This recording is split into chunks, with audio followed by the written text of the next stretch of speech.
ir entrenando mucho, jugando mucho y poco a poco ir mejorando. Hasta los jugadores de primera división entrenan todos los días, ¿eh? Esto no se supone que tú te levantas un día y resulta que ya eres... No, pues con escribir pasa exactamente igual. Tienes que llevar un tiempo para escribir y a lo mejor lo primero que haces no le gusta a nadie, pero si te gusta escribir, pues seguirás escribiendo, escribiendo, escribiendo hasta que irás aprendiendo, irás mejorando y llegará un momento en que lo que escribes le guste a la gente.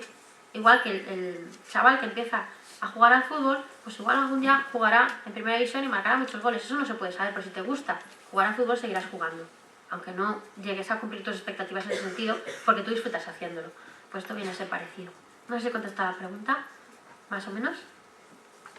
¿Más cosas? Hola Laura, me gustaría saber cuál es tu opinión acerca de los libros electrónicos. ¿De los libros electrónicos? A ver, yo pienso que siguen siendo libros, en otro formato diferente. Yo ahora mismo, como lectora, compagino los dos formatos. Me gusta comprar libros en papel, pero les pasa varias cosas a los libros en papel. Primero, ocupan mucho espacio. Segundo, acumulan ácaros, y yo soy alérgica a los ácaros. Entonces, ¿qué pasa? Tercero, muchas veces a lo mejor te lees un libro que igual al final no te gusta tanto. Yo termino donando muchos libros a la biblioteca. Entonces, ¿qué pasa? También tengo un lector de libros electrónicos y, bueno, pues yo leo muchos libros en formato electrónico. Todos ellos descargas legales y pagados. Pero yo leo en formato electrónico, efectivamente, por muchos motivos. Primero, hay libros que me interesa mucho leer, pero no sé si me van a gustar o no y se los voy a querer conservar. Entonces prefiero leerlos primero en formato electrónico. Segundo, no ocupan casi espacio. Como yo leo muy rápido, puedo ir a un viaje sin ningún problema y llevarme mi lector de libros electrónicos. Y el único problema es que luego cuando despega el avión no te dejan encender el lector de libros electrónicos hasta que no estás... Pero bueno, da igual. Bueno, sí, yo ahora mismo tranquilamente me puedo llevar a un viaje. En lugar de llevarme 4 o 5 novelas como hacía antes, pues me llevo mi e-reader y tengo un montón de libros para leer ahí dentro. Ya digo, todos legales y todos pagados, pero electrónicos. Entonces, a mí me gusta compaginar ambos formatos. Porque, de la misma manera que me gusta leer, para leer es muy cómodo el formato electrónico, porque además puedes hacer más grande la letra. Como digo, puedes tener un montón de libros metidos en un dispositivo muy pequeño que casi no pesa. Pero claro, los libros que yo tengo ahora en el lector, dentro de 10 años seguirán ahí. ¿No? Porque seguramente habré tenido que cambiar a otro dispositivo más moderno y a lo mejor el formato no es el mismo, pero por eso los libros que sí que realmente me gustan, prefiero conservarlos en papel.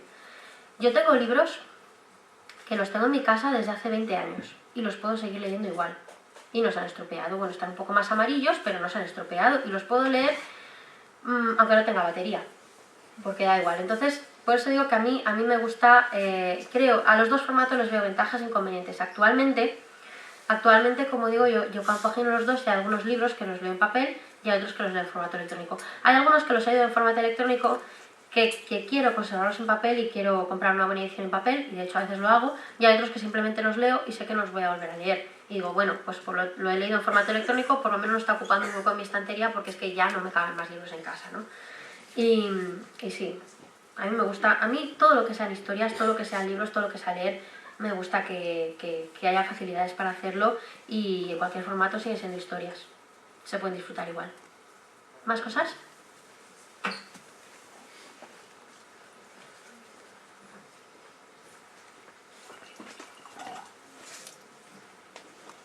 Hola. Hola. Normalmente tus libros están narrados en tercera persona. ¿Por qué no narras en primera persona? Tengo un libro narrado en primera persona que es Dos velas para el diablo. Lo hice así porque el personaje de Kat me parecía que tenía una voz bastante interesante y la verdad es que creo que el experimento, a mí por lo menos yo me quedé bastante satisfecha con el resultado. Pero prefiero la tercera persona por varios motivos. Primero, cuando escribes en primera persona tienes que tener un personaje realmente con mucha personalidad y muy interesante. Porque son los sentimientos, es el punto de vista de un personaje determinado y y tiene que ser suficientemente atractivo como para que te valga la pena. Si tú escribes en primera persona, además, no conoces, no puedes meterte en la mente de otros personajes. Solamente estás obligando al lector a ver el mundo desde el punto de vista de ese personaje en concreto. Ya puede ser interesante, ¿sabes? Porque si no, al final termina cargándote el personaje en primera persona, termina estar un poco harto de su punto de vista y bueno, y sobre todo que te quedas, yo por lo menos me quedo con ganas de saber qué pasa por la mente de otros personajes. Y que además también tienes limitaciones en el espacio, porque si tú narras en primera persona lo que cuenta ese personaje, solo puedes contar lo que ese personaje está viendo en ese momento concreto, en ese lugar en concreto. Y a lo mejor en otro punto de la historia está pasando otra cosa importante, pero tú no puedes ir ahí a explicar al lector lo que pasa porque estás obligada de alguna manera como autor a respetar el narrador en primera persona de ese personaje en concreto. No sé, yo lo veo más, la primera persona le veo más inconvenientes que ventajas. Y sin embargo, últimamente hay muchísimos libros de literatura juvenil que son narrados en primera persona, por voces que son todas muy similares. Así que, no sé, yo pienso que se pierde mucho. O sea, por un lado conoces muy bien al personaje principal, pero tiene que valer mucho la pena. Por lo menos yo pienso que tiene que ser así. Yo, salvo que tenga un personaje con una voz muy, muy especial, o que pueda... Y los que habéis leído Dos velas para el diablo ya sabéis que a mitad del libro hay un giro sorprendente, ¿vale? Pues hombre, a lo mejor si la historia no hubiera estado narrada en primera persona no hubiera podido hacerlo de esa manera, ¿no? Entonces, para volver a narrar en primera persona yo creo que tendría que valerme la pena sacrificar toda la libertad que me da la narración en tercera persona por algún motivo en concreto, porque el personaje sea especialmente interesante o porque me conviene para manejar la intriga. ¿Más cosas? Muchas gracias. A ti.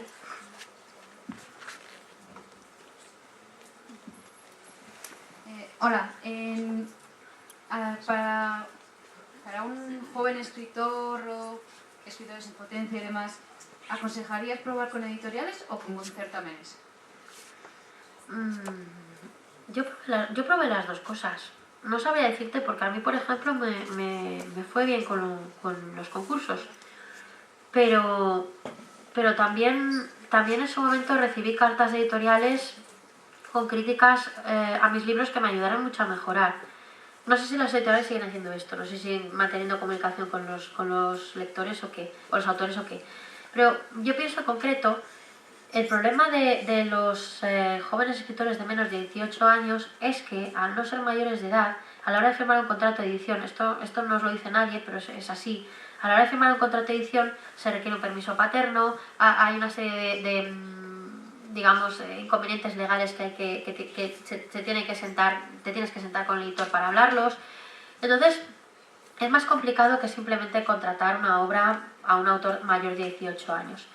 Entonces, ¿qué pasa? Que en ese sentido pienso que, a ver, hay muchos editores que igual piensan, bueno, esta persona tiene 15, 16 años, escribe bien, este libro, pues igual si le damos un par de vueltas se podía publicar, pero a ver, pues que espere 3 años y cuando cumpla los 18 pues a lo mejor nos manda otra cosa, o a lo mejor pues no es tan complicado, no sé, salvo que sea una obra extraordinaria, es muy difícil que una editorial te publique un libro teniendo menos de 18 años por todo este tipo de cosas que te digo, ¿no? A ellos les resulta más sencillo, menos papeleo que seas mayor de edad. Entonces, en este caso en concreto, pienso que quizá es mejor acudir a los concursos específicos para autores jóvenes, para jóvenes autores menores menores de 18, menores de 21, lo que sea. Porque los que organizan esos concursos ya saben que se van a encontrar con autores de esta edad y lo asumen y no tienen ningún problema en eso. Entonces, yo ahora mismo, para menores de 18 años, yo recomiendo el premio Jordi Sierra y Fabra para jóvenes escritores. Lo recomiendo porque es que además realmente surge de la vocación de un autor, de Jordi Sierra y Fabra, para facilitar el camino a la gente que quiere escribir. Y entonces, es que más facilidades que a través de ese concurso no vais a encontrar en ninguna otra parte, por lo menos mientras seáis siendo menores de edad. Y no solamente porque te publican el libro, si ganas, No solamente porque se molestan en hacer una lista con todos los finalistas, tal, y es que hasta se molestan en decirte si tu libro ha llegado o no ha llegado, en hacer notas informativas para explicarte cómo va el proceso. Hasta te mandan una carta con el acta del jurado. Eso no lo hacen en ningún concurso, en ningún otro. Y eso no lo vais a encontrar en ningún otro lado. Entonces, evidentemente, este concurso se hace sobre todo para ayudar a los jóvenes autores y pienso que es una oportunidad que yo, si ahora mismo tuviera menos de 18 años y quisiera ser escritora, no la dejaría pasar. Yo, es que en mi época esas cosas no las había. ¿Más cosas?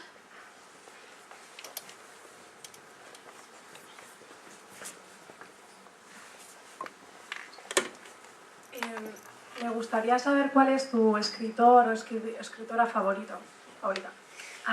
Yo no tengo un escritor o escritora favoritos porque leo muchísimo. Esto quiere decir que cuando encuentro a un autor que me gusta, pues tiendo a leer todos los libros suyos que encuentro hasta que me canso, me aburro, o ya los he leído todos, o encuentro un libro que no me gusta tanto, ¿no? Entonces paso a otro, ¿no?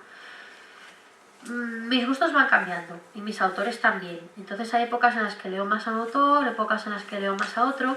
Y claro, cuando terminas leyendo muchos libros de un autor, siempre encuentras alguno que es tu favorito. Entonces, yo más que autores favoritos tengo libros favoritos. Mi libro favorito, por encima de todos los demás, es La historia interminable, de Michael Ende. Pero es que es mi libro favorito desde que tenía 9 años. Y lo curioso es que ha ido ganando con las relecturas. Cada vez que lo releo, descubro cosas nuevas y descubro que me sigue gustando igual, ¿no? Igual no, o sea, me sigue gustando pero por motivos diferentes. Y voy añadiendo capas y bueno, yo creo que cada vez lo aprecio más. ¿Esto quiere decir que Ende es mi autor favorito? No sabría decir. Yo llegué a leer un libro de Ende que no me gustó nada. Hay otros que me han gustado más, otros que me han gustado menos. Entonces yo soy más de obras, me gusta más... Tengo autores a los que voy siguiendo, efectivamente. Hay autores que me gustan más que otros. Pero es eso. Yo creo que es bueno que cuando lees a un autor, a lo mejor hay un libro suyo que no te gusta nada. Y si pasa eso, es posible que es porque el autor haya hecho una cosa distinta a lo que suele hacer. Y eso es bueno también para los autores, que vayan probando cosas diferentes. ¿Y prefieres, o sea, en caso de elegirías una novela que esté mejor escrita, o sea, con un vocabulario igual más, o una que tiene la historia en sí, que te engancha, pero que no esté bien escrito? La historia ante todo. La historia ante todo.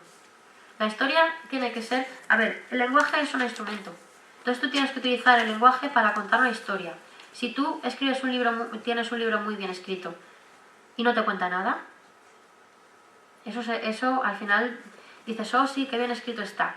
Pero eso al final termina aburriéndote. Yo personalmente yo soy una narradora, yo cuento historias. Y yo cuando leo me gusta encontrar historias. Eso sí, si el autor maneja el lenguaje lo bastante bien como para ser capaz de contar esa historia lo mejor posible y bueno, y además de ser una historia estupenda, que te engancha, que te intriga y que te emociona, está bien escrita, mejor todavía, pero yo pienso que lo fundamental es la historia. Lo fundamental es la historia. Siempre he pensado que el lenguaje tiene que ser un puente y no una barrera. Entonces, tú tienes que manejar... La función del lenguaje es que tú puedas contar esa historia. Si te centras en el lenguaje y te olvidas de la historia, estás perdiendo de vista el objetivo. Entonces, lo principal es esa historia. Utiliza el lenguaje para contar esa historia lo mejor que puedas, pero no te olvides de lo que quieres contar. Si tú solamente quieres hablar y hablar, pero no contas nada, entonces ese lenguaje, por muy bien escrito que esté, no te está diciendo nada. Es un lenguaje vacío.